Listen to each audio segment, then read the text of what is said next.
Então vamos fazer o seguinte, abre a sua Bíblia aí no Salmo 112, no versículo de número 7. Salmo 112, versículo de número 7. Diz assim a palavra de Deus, ó: não se atemoriza de más notícias, o seu coração é firme, confiante no Senhor.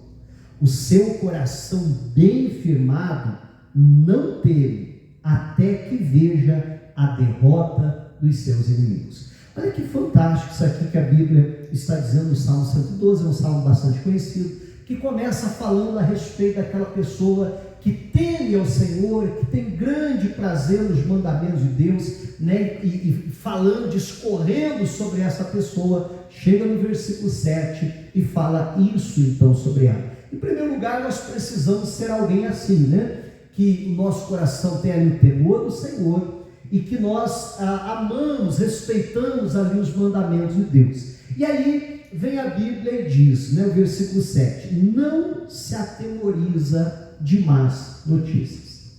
Então, como eu falava há pouco, as más notícias muitas vezes elas vêm, né? Quantas vezes na nossa vida nós somos surpreendidos com más notícias. E sabe o que é interessante sobre as más notícias? É que o ditado popular já diz, né, que a má notícia ela corre rápido, não é assim? A boa notícia, como é difícil ela chegar, mas a má notícia parece que as pessoas têm gosto de dar má notícia. Na verdade, falando aí em jornais e telejornais, hoje em dia até as mídias sociais também, né, costuma-se dizer que notícia boa não se vende, né? Ninguém tem interessado na boa notícia, mas parece que as pessoas gostam do quê? É de má notícia, não é assim? É o que vem de jornal é a má notícia. Aconteceu uma desgraça, está para acontecer, olha, né, a situação está difícil. Isso é que vende, né, faz a notícia ser vendida. Só que interessante também, falando ainda de má notícia, além de tudo isso, é que a Bíblia, ela chama o próprio Evangelho de boas novas, de boas notícias. Meu irmão, se a gente parar para pensar que o próprio Evangelho são as boas novas, né? Aí a gente para e pensa, então o que são as más novas? Ou ainda, o que são as más notícias? Meu irmão, perceba que a má notícia é justamente o oposto ao Evangelho. E isso por si só nos leva a parar e a pensar que se a boa notícia, que é o Evangelho, tem algo espiritual nele, na má notícia, que é o oposto, não vou dizer que é do diabo, mas que no mínimo é o oposto do Evangelho, amém? Também há ali toda uma repercussão espiritual por trás dela. Mas a Bíblia diz aqui, eu queria começar por esse texto, né, já lhe chamando a atenção que nós não precisamos temer a má notícia. Daqui a pouco vamos ver o que acontece quando a gente teme. Quando ela entra no nosso coração, ela traz um prejuízo terrível. Amém? Mas a Bíblia está dizendo que nós não precisamos temer a má notícia. E o que é que vai nos proteger da má notícia? Então diz, né, não se atemoriza com as más notícias. É claro que a má notícia chega sim, e no momento que ela chega, você leva um baque, não é assim? Né? Até você assimilar ali a coisa. Só que a Bíblia diz que a pessoa não vai então se aterrorizar, não vai deixar aquilo entrar no seu coração, aquilo lhe causar um desespero, aquilo lhe causar maiores transtornos. Mas por que ele não vai se atemorizar? A própria Bíblia explica, diz, o seu coração é firme, confiante no Senhor. Diga a glória a Deus. Meu irmão, o que vai nos impedir de temer a má notícia, de nos atemorizarmos com a má notícia, é um coração firme, é um coração confiante no Senhor.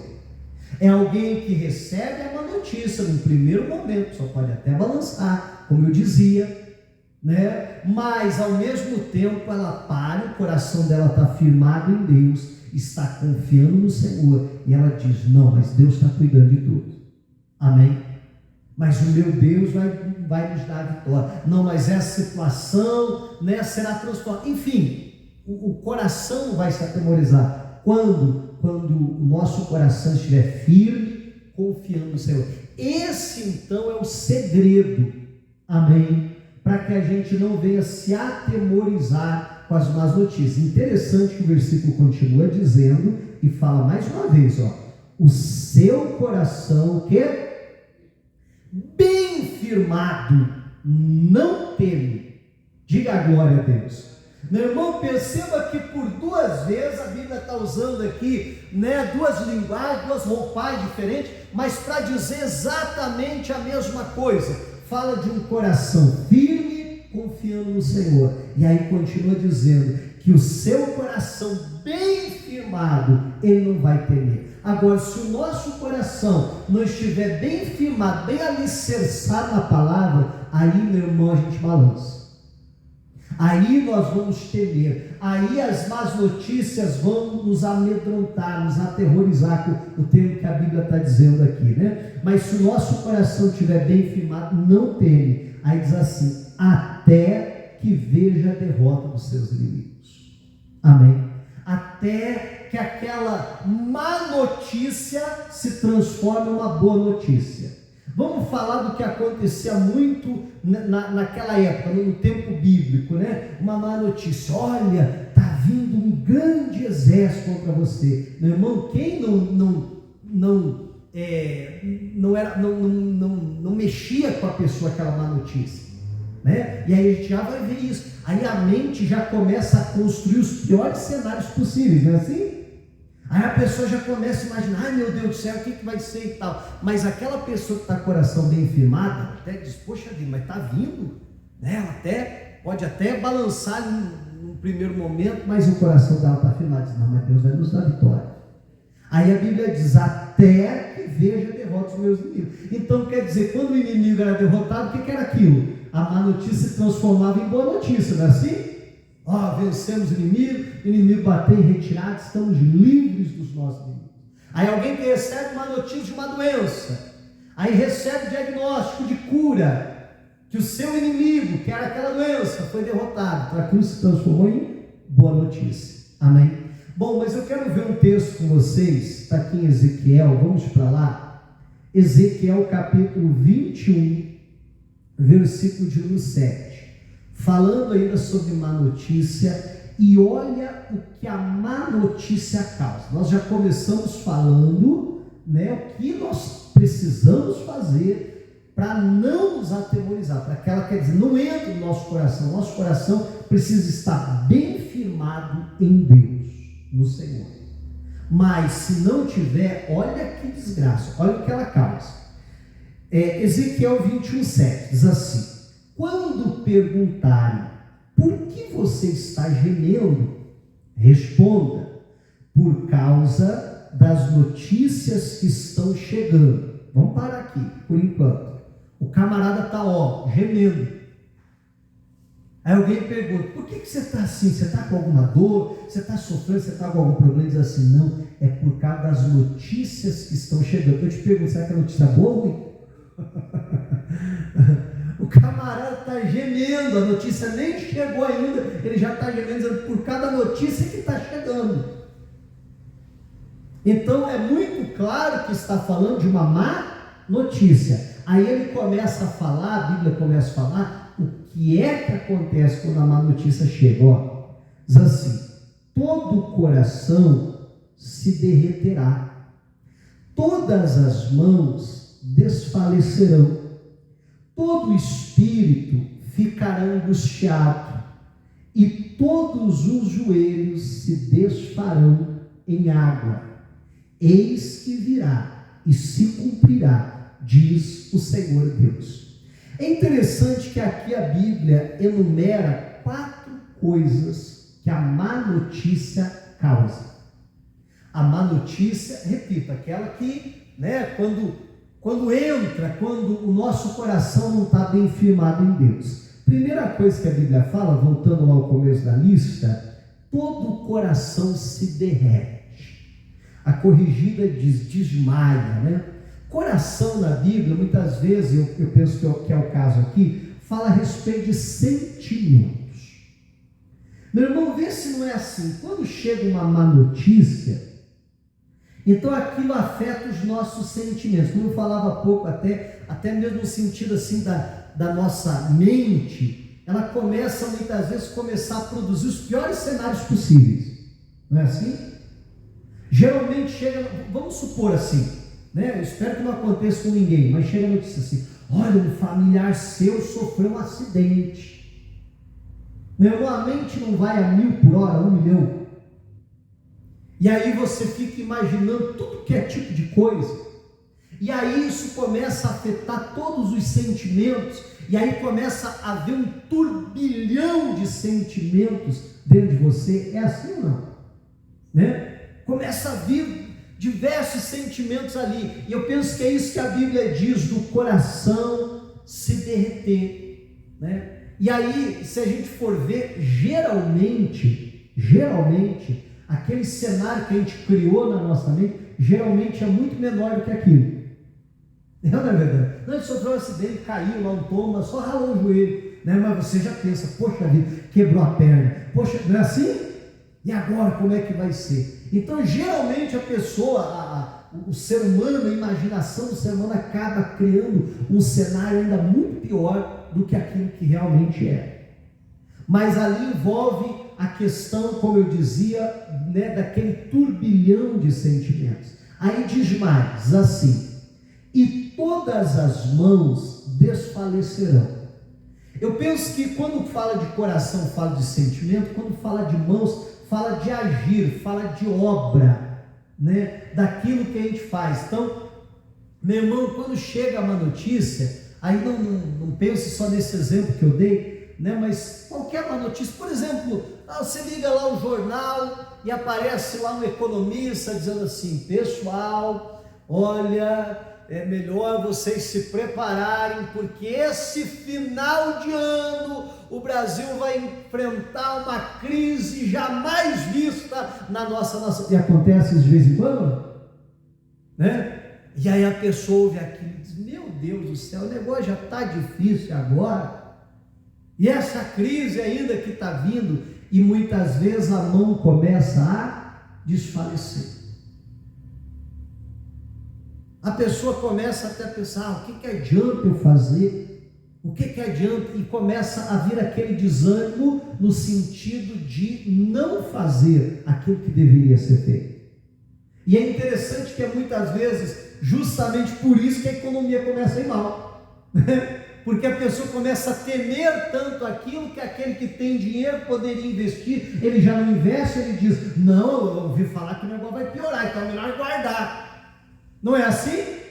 A pessoa precisava até comprar alguma coisa, desde de comprar, quer dizer, o dinheiro deixa de girar, a pessoa podia, né, construir algo, fazer alguma coisa, já não faz, porque fica com medo, e aí cada vez mais a situação, né, financeira, situação no sentido econômico aí que eu estou falando, vai piorando. Por quê? Porque a pessoa começa a desfalecer, né, começa a deixar de fazer aquilo que ia fazer. A pessoa chega para trabalhar e alguém diz assim: olha, até o final do mês, não, que agora a gente está no começo, né? Até na primeira quinzena aí do mês, eu fiquei sabendo que vão mandar 50 funcionários embora. Aí às vezes a pessoa já fica: ai meu Deus do céu, será que vai ser eu? Rapaz, e se eu for mandado embora, aquela conta, como é que eu vou pagar o aluguel, como é que eu vou fazer isso? Você está entendendo? E aí a pessoa já nem trabalha direito. A mão já desfalece. Que mais? Vamos continuar. Aí diz assim, essas duas últimas é interessante, ó. Todo espírito fica angustiado. Né? Então, em todos esses exemplos que eu dei até agora, não é isso que acontece. A pessoa começa a ficar angustiada. Né? E a angústia é uma incerteza aflitiva. Eu não sei o que vai acontecer e por eu não saber o que vai acontecer, então eu começo a ficar aflito. Eu estou aflito antes da hora. Então o espírito da pessoa começa a ficar angustiado. aquele aperto no peito, aquela sensação ruim, aquele incômodo que você sabe que não é algo, né, físico, que não é algo natural, é algo que não está legal dentro de você. Não é isso que acontece quando a gente recebe uma má notícia? Você fica ali, né, coração pesaroso, você fica ali, né, angustiado com aquilo, e agora, como é que vai ser e tal. Olha que coisa terrível que a má notícia faz. E aí, por último, diz assim: e todos os joelhos se desfarão em água. Eu acredito que naturalmente, né, falar de joelhos, fala da firmeza do corpo até, né, quando fala de se desfazer como água, eu penso justamente nisso, a pessoa se entregar ali, né, até no sentido até de locomoção também, mas eu não consigo olhar para essa figura, principalmente dentro de tudo aquilo que a gente está vendo aqui, joelho me remete justamente à oração. Meu irmão, e quando nós estamos assim, com o coração desmaiado, né, ou desesperado, os sentimentos abalados, as mãos enfraquecidas, o coração, o espírito angustiado, meu irmão, como é difícil orar numa hora dessa? É ou não é verdade? Como é difícil orar diante de uma situação como essa? É interessante que na quarta-feira nós falávamos justamente sobre isso, né? E aí vem a mensagem hoje, mais uma vez nesse sentido. Na quarta-feira, não sei se você esteve aqui, mas eu falava a respeito de Jesus no Getsemane, num momento de angústia, num momento que Jesus sabia o que ele estava prestes a enfrentar. Os discípulos recebem a má notícia, vindo do próprio Senhor Jesus, dizendo: olha, é necessário ser entregue na mão dos principais sacerdotes, dos líderes do povo, eu vou sofrer, eu vou padecer, eu vou morrer. Aí depois ele traz a boa, mas ao terceiro dia eu vou ressuscitar. Só que parece que eles esquecem da boa, só ficam na má, né? Só dão atenção para a má, estão entristecidos. E a Bíblia diz que os discípulos estão dormindo de tristeza. Está lá em Lucas 22. Os discípulos estão dormindo de tristeza, mas Jesus, que está enfrentando a mesma coisa, ou claro, ainda muito pior do que os discípulos estão enfrentando, a Bíblia diz que Jesus está angustiado. Olha que interessante isso aqui, né, pessoal? Porque a gente está vendo aqui que a má notícia traz um espírito angustiado. Você perceba que até Jesus ficou angustiado. Olha que coisa séria. Mas o segredo está o que ele fez quando ficou angustiado. Os discípulos estavam angustiados e o joelho deles derreteu. Deles orar, dobrar o joelho para orar, eles foram dormir. Amém. Agora Jesus estava com o espírito angustiado. O que ele foi fazer? Vamos ver? Está aqui em Lucas, capítulo 22, versículo 44. Eu falei isso na quarta-feira, olha só. E estando em agonia, orava mais intensamente. Só isso que serve para nós. Olha o que a Bíblia diz de Jesus. Quando Jesus estava angustiado, agoniado, agonia, quanto mais agoniado ele ficava, mais intensamente ele orava. Ele não deixou o joelho dele desfalecer. Você está entendendo? E por isso que ele pôde vencer ali aquela situação. Não se livrar da cruz, porque ele enfrentou a cruz. Mas ele pôde enfrentar a cruz sem a agonia, sem a angústia de corroer. Amém? Olha que fantástico isso aqui. E aí nós precisamos aprender com o nosso mestre. Mas, repito, olha que coisa terrível que a angústia ela faz. Ela causa essas... Que a angústia não, que a má notícia, perdão, ela causa. Agora a gente não pode se entregar, a gente tem que fazer como Jesus. Orar ainda com mais intensidade. Amém? Para a gente fechar, eu gostaria que você abrisse agora a Bíblia em Lucas. Lucas a gente está. Números capítulo 13. Outra passagem bíblica bem conhecida. Números capítulo 13, versículo 31. Aqui a Bíblia narra quando 12 espias vão espiar a terra de Canaã, voltam então trazendo ali o seu relatório, a notícia da terra, e engraçado que eles começam trazendo uma boa notícia. Eles chegam lá e dizem assim: gente, a terra a qual nós passamos a espiar verdadeiramente é terra que manda leite e mel. Gente, aquilo que Deus falou é exatamente assim. Eu fico imaginando o povo fazendo festa, dando glória a Deus, aleluia, Deus é bom, Deus é fiel. Aí eles começam: só tem um porém. E aí eles começam a trazer a má notícia. E olha, mais uma vez, a tendência do ser humano é essa. Mais uma vez, eles jogam fora a boa notícia e só ficam com a má. Amém? Olha que coisa aqui. Aí eles começam a dizer: só que lá tem cidades fortes, fortificadas. As cidades ficam nos montes, para piorar a situação. Lá tem gigantes. As cidades são grandes, fortes, poderosas. Vão enumerando um monte de dificuldade. Aquela terra não é para nós. É uma terra muito boa, mas a gente não tem a mínima condição. E o povo está lá murmurando, desesperado.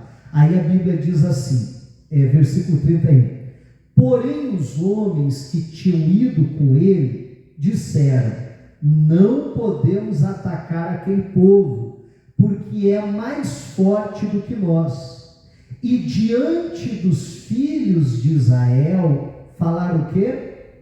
Mal da terra que haviam espiado, dizendo: a terra pela qual passamos a espiar é terra que devora os seus moradores, e todo o povo que vimos nela são homens de grande estatura. Qual que foi a consequência disso? A consequência está aqui no 14, diz assim: então toda a congregação se levantou, gritou em alta voz, e o povo chorou aquela noite. Todos os filhos de Israel murmuraram contra Moisés e Arão, e toda a congregação lhes disse: quem dera tivéssemos morrido na terra do Egito, ou mesmo neste deserto. E por que o Senhor nos traz a esta terra para cairmos a espada, para que as nossas mulheres e nossas crianças sejam por presa? Não seria melhor voltarmos ao Egito? E diziam uns aos outros: vamos escolher um chefe e voltemos para o Egito. Meu irmão, interessante que nesse relato que a Bíblia faz do que aconteceu, nós conseguimos enxergar essas 4 coisas. Nós conseguimos enxergar um coração, que desmaiou, sim ou não? Os sentimentos abalados. Nós conseguimos enxergar as mãos enfraquecidas. O quê? Não vamos continuar não. Vamos voltar atrás. Vamos voltar ao Egito. Vamos desistir. A gente vê um espírito angustiado. Eles estão murmurando contra Moisés, estão murmurando até contra Deus. Por que não nos deixou lá no Egito? Por que nos trouxe aqui para a gente morrer? Aí aquilo que eu falava da imaginação do homem criando um cenário terrível. É porque a gente vai morrer, porque as nossas mulheres serão mortas, os nossos filhos. Eles estão enxergando os filhos mortos. Eles estão enxergando ali, meu irmão, a destruição completa, mas não conseguem ver o livramento de Deus. E os joelhos desfaleceram, Eles estão orando, dizendo: não, mas vamos orar, vamos buscar Deus, quem sabe Deus vai. Não, meu irmão, eles estão dizendo: não, que orar nada, que Deus o quê? Não, vamos voltar para o Egito que é melhor. Veja como a má notícia, ela é destruidora. Agora, vamos lembrar lá onde a gente começou. Nós podemos, meu irmão, receber a má notícia sem sofrer nenhum desses danos aqui. Mas como? Quando? A Bíblia diz lá, a gente leu: quando o nosso coração está confiado no Senhor, quando o nosso coração está firme, confiante em Deus, quando o nosso coração está bem firmado no Senhor, então nós não tememos a má notícia. E que o nosso coração possa estar assim, para que o nosso coração não venha desmaiar, para que as nossas mãos não venham desfalecer, para que o nosso espírito não venha ficar angustiado, amém, igreja? Para que os nossos joelhos deixem de dobrar ali diante de Deus para orar. Em nome de Jesus Cristo. Para isso, o meu coração precisa estar bem firmado no Senhor. E se não está, a gente pode ir diante de Deus hoje e dizer: Senhor, então me perdoa, porque o meu coração não está firme diante do Senhor. Eu estou temendo, estou me desesperando diante das más notícias. Mas, Senhor, hoje eu vim aqui para firmar o meu coração na Tua presença. E eu não vou temer a má notícia. Amém? Diga glórias a Deus. Hoje eu não vim trazer má notícia, hoje eu vim trazer boa notícia. E a boa notícia é: se o nosso coração estiver firme no Senhor, amém? Estiver firme no Senhor, nós não vamos temer a má notícia. Todos esses efeitos aqui que nós não vão entrar na nossa vida, em nome de Jesus. Diga glórias a Deus e vamos aplaudir.